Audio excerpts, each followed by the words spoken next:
Day out with my main girl မနေ့ပိုင်းသားမီးနေအောင်ရွှေကုန်ဖျားတော့ဖို့ပါမယ်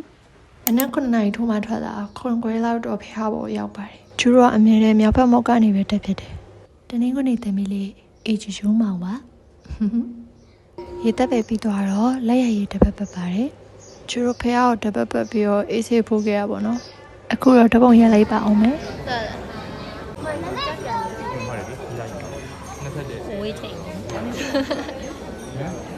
ဖျားလေးအေးဆေးဖိုးပြီးတော့တပုံနေလည်းရိုက်ပြီးသွားတယ်ဆိုတော့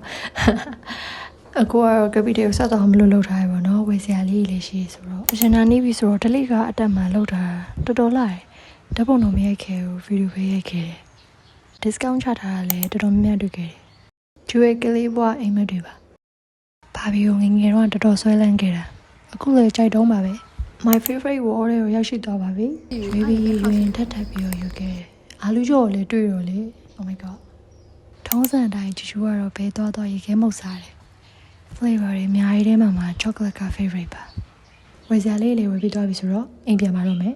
ဒီမုတ်တွေကကျူလေးလပိုင်းထဲမှာသွားကြတစ်ခုရှိပါတော့အဲ့ဒီမှာစားဖို့အတွက်အခုရပြင်ဆင်ဝယ်ချင်ထားတာပါ okay ဆုံးတိကြည့်ပြီးတော့အားလုံးကျေးဇူးတင်ပါတယ် see you bye bye